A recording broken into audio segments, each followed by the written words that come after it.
How's it going, everyone? Welcome back to World of Warcraft. Now, I know I haven't done a Warcraft video in a very long time. About 3 months ago, I released my first video ever doing a Feral Druid guide. This 3 months ago. There's a lot of changes that I've done in my rotation since then. A patch came out where we got a damage boost on some of our abilities. So I want to take the time to go over what's changed for me as a player anyway. But before I actually get into that, I just want to let you guys know that no, I'm not the best Feral Druid in the world. Am I trying to be the best in the world? No, not really. I am no way, shape, or form an elitist player, and this is specifically my playstyle. I don't follow any specific forum for the information that I'm getting on how I play my class. I kind of just play my class that I want to play it. And if you guys like playing it the way I play my class, hey, that's awesome. Do whatever works for you. Feral Druid is a pretty complex class, so I feel like anything that you can do to get some numbers out there is, it's good. But it's a very fun class. Anyway, moving forward from that little disclaimer that I just wanted you guys know, let's move on to talents. So the talents that I chose haven't really changed all that much since my first video. They're pretty much all the same. At level 15, I take Displacer Beast. In my opinion, Displacer Beast just is the best movement out of all three of these. Feline Swiftness has its place, and Wild Charge can have its benefits. But Displacer Beast, it ensures you can get out of something like an AoE effect or charge right back into the boss's face. So there's a lot of value with Displacer Beast. But you guys can choose which one according to your own playstyle. At level 30, Yasar's Gift, it's just a small passive heal that we give off. Nothing. It's just something we don't have to manage. You could use a Renewal, but I think your Renewal and Snarling Ward are more used for survivability in like PvP or something, or Snarling Ward for Guardian. At level 45, I take Typhoon. Typhoon is just a really good talent for AoE interruption. For instance, like the Zul'Farrak fight, Typhoon is a perfect talent for that, to interrupt those imps from casting those fireballs. So this has a lot of value to it as well. At level 60, Incarnation. Incarnation is going to be your big cooldown next to your Berserk, and it's going to allow you to do an insane amount of damage, because most of your damage comes from when you're stealth anyway. So this will just allow you to perform abilities as if you're stealth, but I'm pretty sure you guys already knew that. At level 75, I take Ursul's Vortex. Mighty Bash has its place if you're focusing mainly on single target, but Ursul's Vortex has more of a universal kind of effect for it. A good fight for this is at Kilrog, when the ads are trying to get to the pool. You just drop this right next to them, and then, bada bing, bada boom. You save somebody an extra like 4 seconds on killing the thing. At level 90, I still take Dream of Cenarius, but Nature's Vigil definitely has its place. Again, in like the Kilrog fight, if you go into the visions and you come out, you will get that boost and damage, boosting the healing from Nature's Vigil. So it provides a lot of extra AoE healing with Nature's Vigil. But for the most part, I just take Dream of Cenarius for the passive 20% increased healing from Healing Touch and Rejuvenation.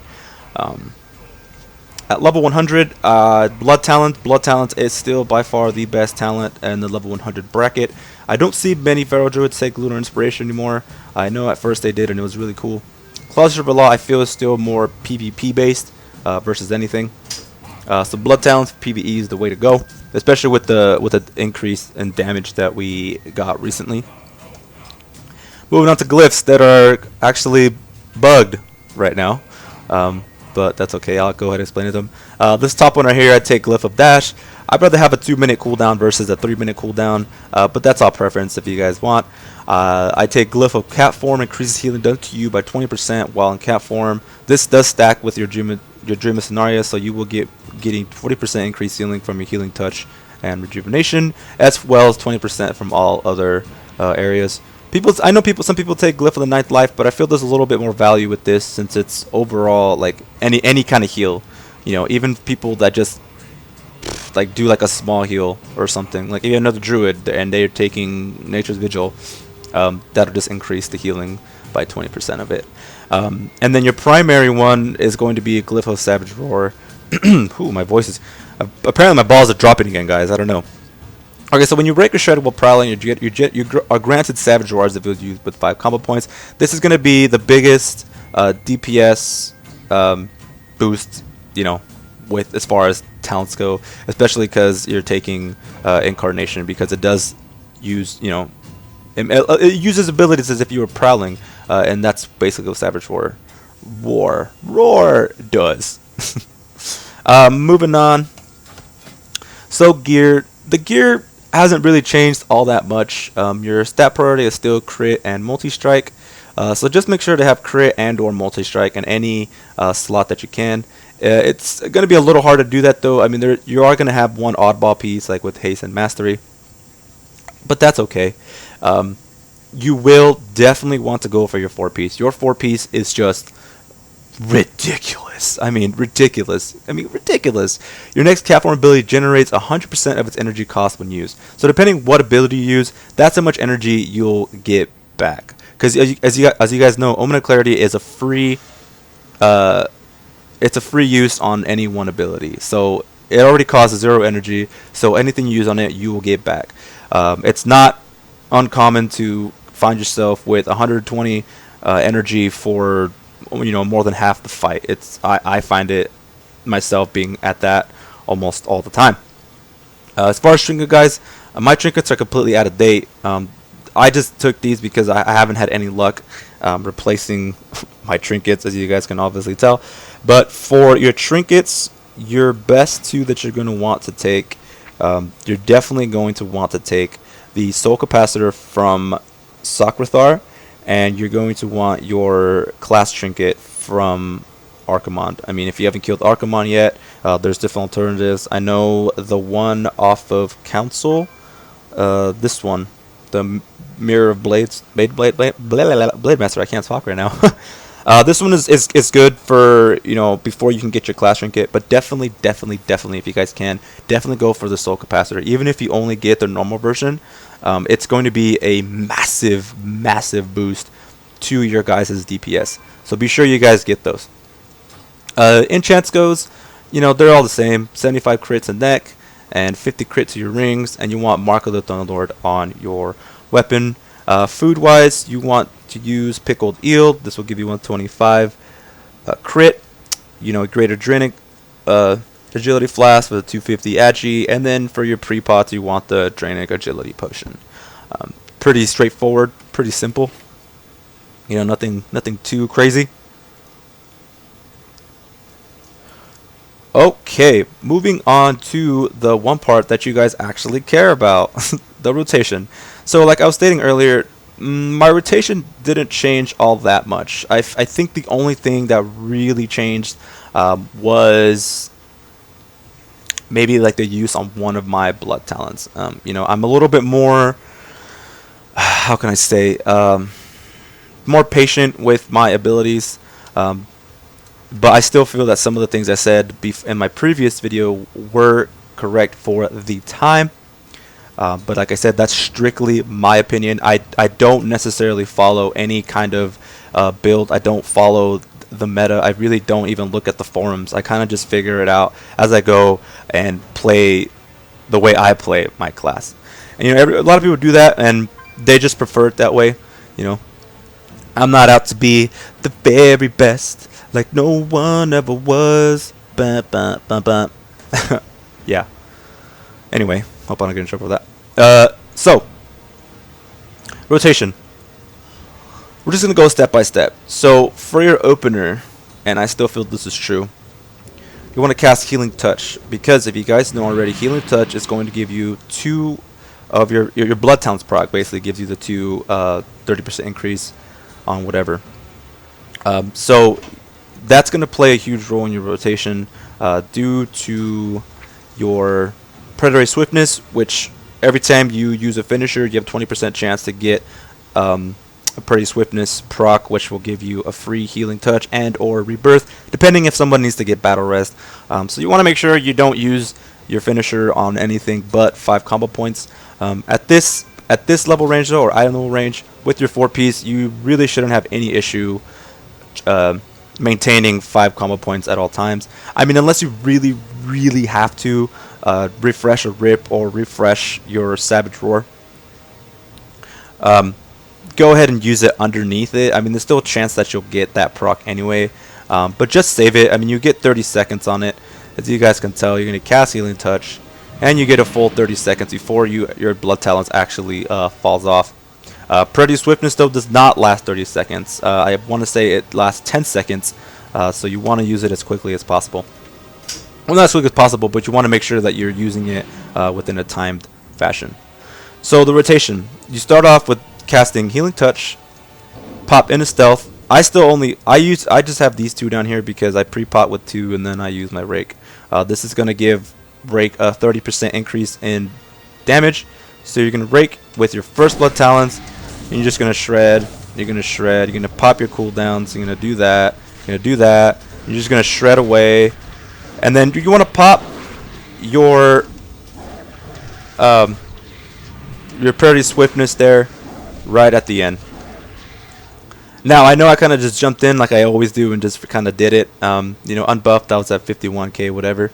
So let me just break it down for you guys and tell you guys exactly what I did. So, first off, as soon as my cooldown kind of pops out. Okay, and there it goes. Okay. So, like we said, you're going to start off with Healing Touch. It's going to give you that Blood Talents proc. You're going to pop into Stealth, get behind the target. You're going to pop your Rake, and then you're just going to shred until you have 5 combo points. And then at this point, you know, you can pop your Berserk, and you can pop your Tiger's Fury, not your Tiger's Fury, your Incarnation. You should have more than enough, energy. But I still recommend you guys use Tiger's Fury in unison with your 2 big cooldowns, because that 15% additional damage is going to play a huge role in your bleeds. So basically, after you're done shredding, when you pop all 3 of these and you hit 5 combo points, so you see I'm at 4 right now, this would be the time where you would cast your Healing Touch, obviously your Blood Talons, and then you would use it on your Rake to give that 30%. Tiger's Fury give you 15 plus that. So you're going to want to use your Tiger's Fury 15% with 1 Blood Talon proc. So that's going to be 45% additional damage to your big bleed. And you're going to want to do this as often as you can. There's going to be points in times, guys, where you're not going to actually be able to do that, and you're only going to be able to use your Blood Talon on a Rip. So make sure that you guys are using Blood Talons on Rip and Rake. When you're at the burn phase, when the boss is under 20%, and you know you have like your Rip going on. If you guys notice that your Rip is only being affected by a single Blood Talon, and you see yourself coming up with a Tiger's Fury proc, what you can do at this point is get up to the 4 combo points that we talked about, pop your Healing Touch, you know, because you'll have to be patient about it, so you're going to want to save it. So on the previous finisher, you're going to want to save it for the next finisher. Does that make sense? So you're going to finisher, you're going to get up to 4 combo points. Sometimes you just get off 5. And then you're going to pop Tiger's Fury, pop your Healing Touch to get your Blood Talons, and then drop a Rip at 5 combo points. And then from there, you won't have to worry about refreshing that with the actual Rip ability. You'll actually just have to worry about using it on Ferocious Bite.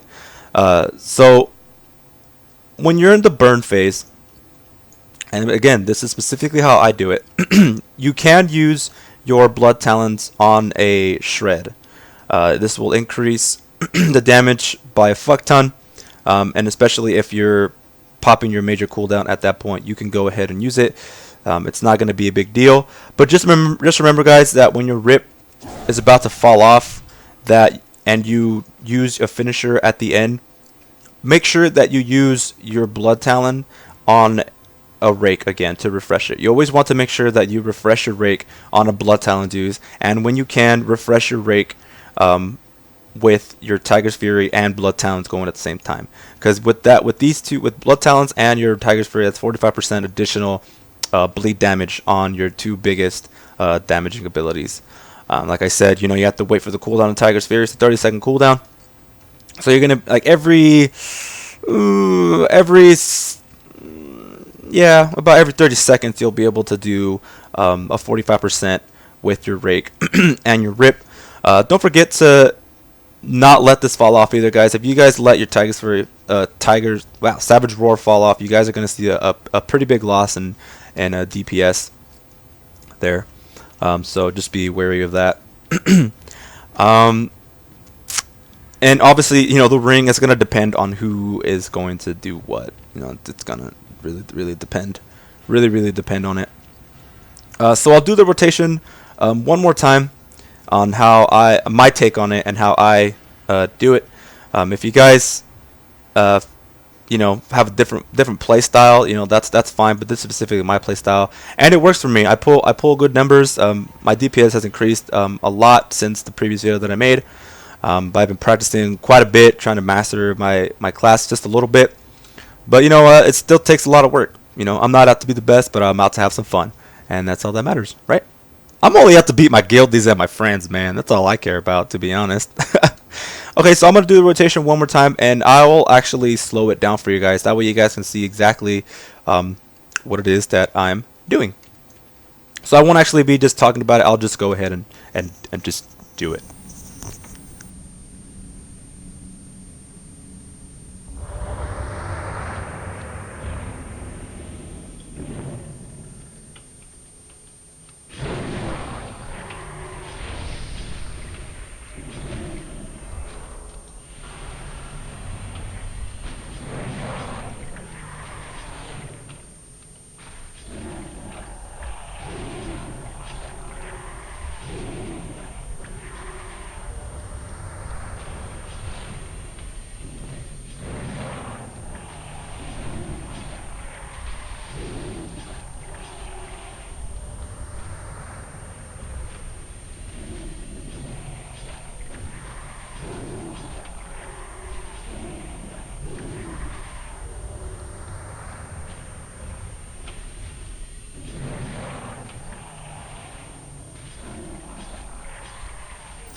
And that was it. That was the rotation. That is how I do my rotation as a Pharaoh Druid. Now, I mean, on a test dummy, it's really hard to, show how much DPS you can really do, considering that, it's a test dummy and you are unbuffed. I am completely unbuffed right now, so it's crazy. If you do the rotation properly, or you just, however you guys want to do it. I'm just trying to give you guys a couple tips, on how I now play my class for the current, I guess, expansion or whatnot. But yeah, guys, if you guys are curious, I still use the Druid Focus add-on. I know a lot of people say that it's not very good, but for me, I really enjoy it.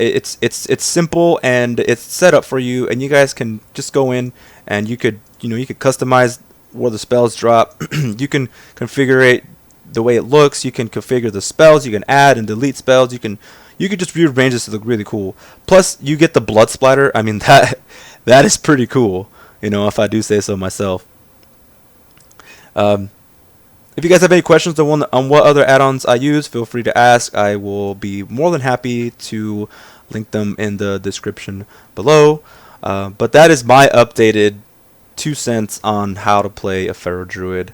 I hope you guys enjoyed the video, and I hope you guys found it very informative.